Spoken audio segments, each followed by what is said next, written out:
Hey everyone, so welcome back into another Feral Druid video. Hopefully you've been enjoying my uploads recently of just raw dungeon runs and me talking through what I'm doing and whatnot, and then also sort of more tip and guide focused videos on how to optimize Feral and maximize your potential, not just offensively, but defensively and mechanically with utility and whatnot, and helping your team.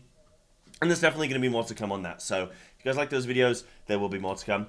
But today, I wanted to give you sort of an updated video on Feral Druid, how it's looking, how we're performing, a couple builds as well, so I'm going to give you a couple talent builds, because people are always asking for the most up-to-date builds, and I want to give you guys a Druid of the Claw build and a Wildstalker build. That way, no matter which hero talent you may prefer, you can just lock in with either one of these. And I'll talk about the state of DOTC versus Wildstalker as well.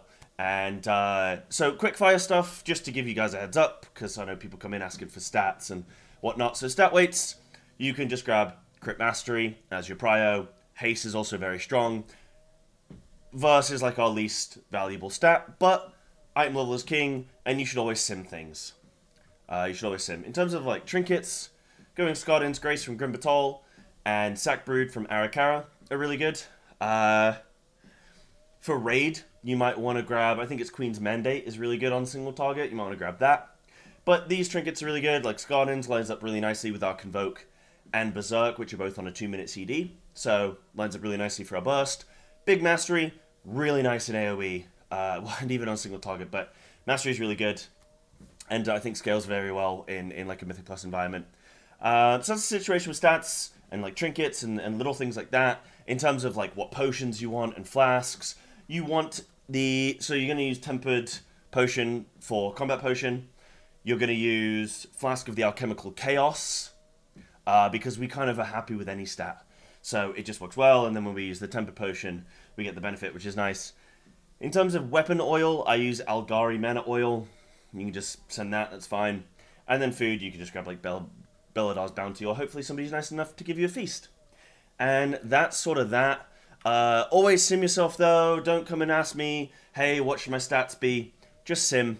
It's literally the best way to know, because it's dependent on your gear. Okay, so with that out of the way, let's just talk generally then about how Feral is performing right now, before I get into a couple builds and leave you guys with that. So in terms of how Feral's performing, so I'm currently doing 15 keys. I've timed a couple 15s. I've timed most of the other keys at 14, so there's only a couple keys left that I haven't got at 14 or above. I'm currently like ranked 3 Feral, so I've been doing a lot of keys. I also take Feral into lower level keys as well, like I'll play it in sometimes some 8s or some 10s and 11s and stuff with friends to help them get weeklies.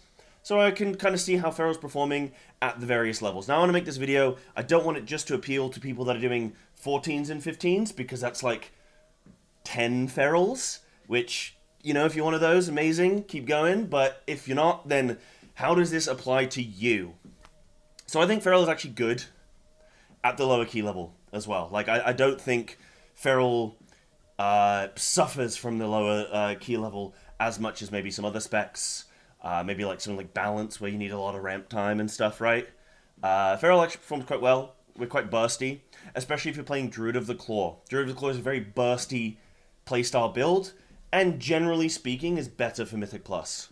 So Feral is actually performing quite well right now in terms of damage, pure throughput. Like, we're good at the high level, high level, which again applies to like 10 Ferals.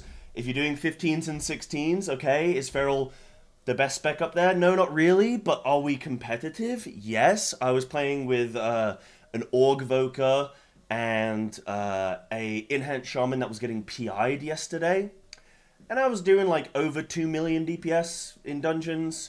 I think we did a Stonevault 14, did like something like 2.2 million overall or something, and the Shaman, yeah, they gapped me by quite a bit, but they were getting PI as well, and that's like the meta spec right now. So I do think Feral's like a couple of buffs away, like one major buff or a couple small buffs away from being like good, like competitive enough where people will go like, oh yeah, we'll take a Feral. Oh, that's a good Feral, we'll take a Feral. But right now, I think we're going under the radar. I think that's our big issue. A lot of people don't really know what they're going to get when they get a feral.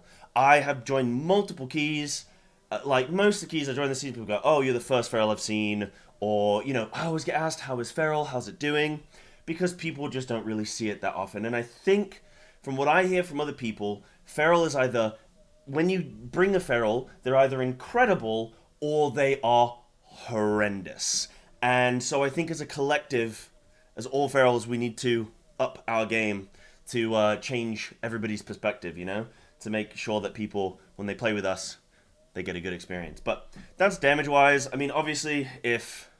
Like, we're at risk of if other things start getting some buff, or continue to get buffed, and feral gets left behind the curve, then we're going to be in trouble. I think we're, like, right now, mid-tier-ish, and it can go either way. We can either miss out on some buffs, and we'll drop down, and we'll be one of the worst specs in the game in terms of damage, or we'll just nicely jump up into sort of that higher shelf, that higher bracket. So it depends how the next few buffs go, or potentially not getting buffed at all. But I think Blizzard's very careful with how they buff feral because of PvP. So recently, feral got a 20% buff to shred, amongst a couple other things. I think we got some like a small rake buff and stuff as well. And there was like outcry.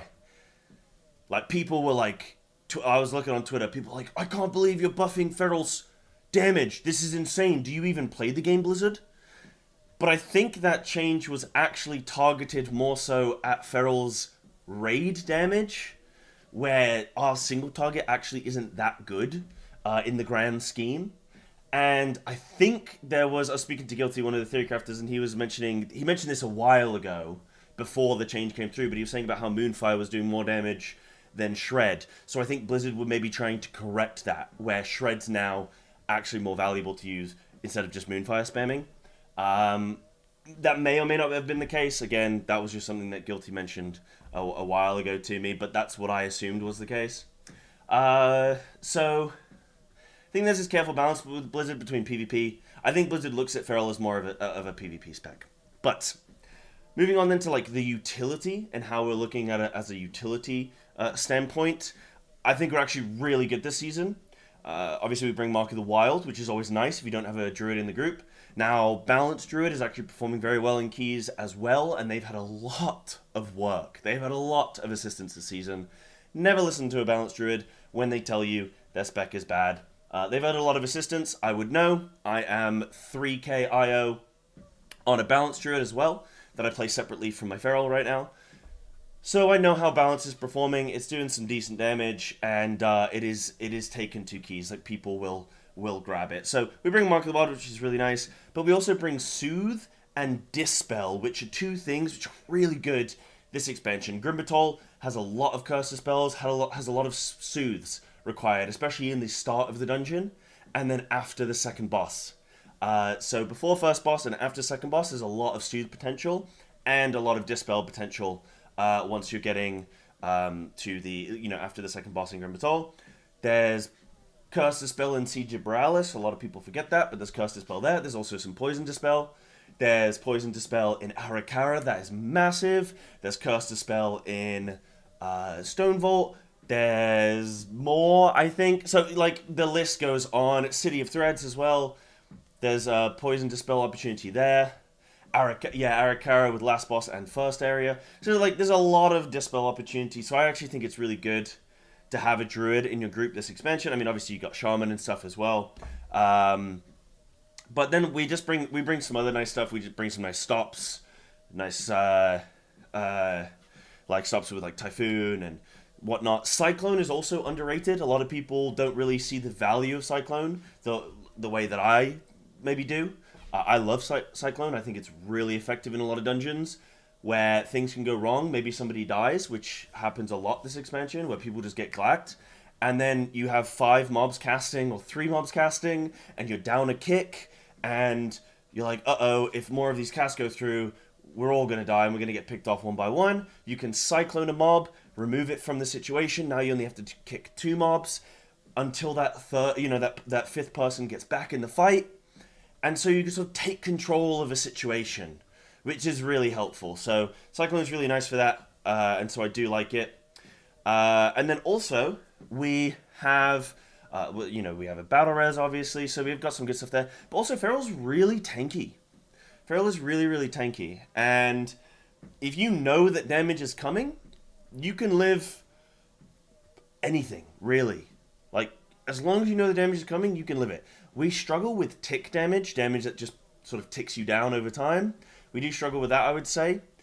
But we do have a decent amount of self-healing, and we're just really tanky when we jump into bear. So, really quite nice. We lose damage, but it's better to live, and your healer can heal other people, so that's good. So yeah, that's kind of how, like, an overview of how Feral's doing, in terms of, like, utility and damage and whatnot, and our toolkit. I'm going to show you a build where you can look at the class tree, and you can just lock this in on every single dungeon, and you're going to be tanky, you're going to have utility, and you're going to have, like dispels and utility and stuff. So you can have utility and defensives, and you just lock it in for every dungeon. That's what I do, and you're good to go. So yeah, I think now's the time. So that's kind of like the overview of how Feral's doing. I'm going to give you guys a couple builds that you can play with and you can check out, and then we'll call it a day. So this is the class tree. So you can see I'm picking up Dispel, I'm picking up a couple defensives here, then I come down the healing side of the tree, I pick up more defensives with extra healing, pick up Typhoon, get Renewal, awesome. Also pick up the damage and healing, which you're going to want anyway. So you're definitely going to want to come down this side of the tree, period. But I stop at Typhoon, come down the rest of the tree, obviously picking up all of our Feral abilities, and then we come down, we grab our defensives, we grab Incap, we grab, which you could even switch up and grab Bash. Incap is kind of weird this season, where in Pugs you might Incap as somebody's about to kick, and Incap goes off, the mob stops casting, then they kick, and then the mob starts recasting, because, you know, you have that weird overlap. So Bash might just be a really good one, where you can just take someone out the fight for 4 seconds, and that's quite nice as well. So consider either one. You might want to run Maim as well. You can even run that, so that you've consistently got a stun, rather than having a cooldown. Up to you. Do whatever you want on that one. But grabbing all the defensives here, you can even see I'm grabbing, like, Spirit and Ursine's Vigor. And then, lastly, I'm grabbing both, like, these are the 3 core pieces of utility that I'm grabbing every single dungeon. Dispel, Cyclone, Soothe. So I don't have to worry about going dungeon to dungeon and going, oh, I forgot my Dispel. The amount of dungeons I've done with people, even at 13s, like 12s, 13s and stuff, where people are forgetting to bring the utility that's needed for that dungeon. You go into a Stone Vault, you got a Shaman that didn't bring Dispel, like, come on, dude. It's over. It's not going to happen. So I think it's really important to always have this. This helps me not forget. So I like that. And then this is my DOTC build. So I'm actually playing DOTC now in anything that is 15 or higher is automatic Druid of the Claw. Up until this point in the season, I've been playing Wildstalker in most keys because it didn't matter and it was more fun and the damage was good and I thought it worked. But getting into the 15s and up, Druid of the Claw is just better. And that's the level of key where, unfortunately, because we're not meta, you can't it's kind of troll at that level to play the worst build on the off meta spec, because then you're kind of double dipping on the meme. It's one thing to play the meme spec, it's another thing to double down on a suboptimal build. And at the end of the day, you want to get invited back to content, you want to pump, you want people to go, yo, that guy blasted. It's also a way simpler build. You don't have to think. You can have better prio damage because you can permanently choose your prio target. You don't have to hope for some RNG. And it's just more burst, which is really good. So the only thing I'll change to this build, like you can see going down the tree, I don't grab Double Clawed Rake. Though, thinking about it, sometimes I feel like I want to, because I feel like it would still be a decent pickup instead of, say, like Merciless, probably. But I'm grabbing Taste of Blood, obviously, Rampant, all the usual suspects here, nothing out of the ordinary. Now, I am picking double CI. I don't grab Saberjaws because it just doesn't work with, like, it either doesn't work with the Apex or it doesn't work with the Rampants or whatever it is. So, like, it's not as much value as you might think, in my opinion. So I just grabbed double CI. And then Convoke and Apex. I grab Vein Ripper. Some people wonder about that sometimes, but Vein Ripper is definitely better than Rip and Tear, because if your bleeds aren't lasting very long, then you never really actually get to bite, which is where all of your AoE damage comes from. So the longer your bleeds last, the less often you have to use Primal Wrath, which means you can get more bites, which means more rampant damage, which means more AoE. So I go double CI. Now for Mists of Turn of Scythe, I do go Unbridled on DOTC. And there might be some other dungeons as well that you can probably experiment, mess around with Plane Adaptive Swarm. And then, yeah, that's the build. That's kind of locked in. Now, my Wildstalker build, if you look at it, it's only 3 changes. It's only 3 changes. So instead of Merciless, you go Double Clawed Rake. And then instead of double CI, you go Swarm for every dungeon.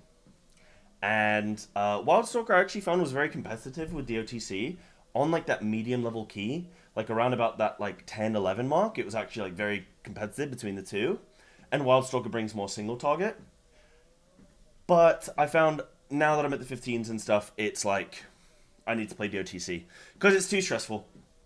It's too stressful. There's too much going on where I just need to play DOTC. It's just better. But for you guys, I would say just play whatever you enjoy up until you get to like the really high key level. If you're depleting an 11 key, it's not because you played Wildstalker. It's because something fundamentally was wrong with your group. Like there was either a bad route, or people died, or you just got the core rotation of Feral wrong, or whatever it may have been. But that's sort of like the 2 builds that you can pick. Class tree stays the same between those 2. That's really like the only changes. There's just like a couple little talents that switch over, like 2 or 3 talents. But that's the whole situation. That's my overview on like a sort of update with Feral, how it's looking. A couple talent builds that you guys can lock in. I'll link them in the description. And if you want to see more dungeons, come just subscribe to the channel. I'll upload some of these runs. I got like the 15 Arrow, the 15 Mists and stuff. I'll try and upload those. If you guys have any questions, let me know. Let me know how you're finding Feral. Let me know if if you got any questions or anything you want to see going forward. Thank you very much for watching, and I'll see you guys in the next one.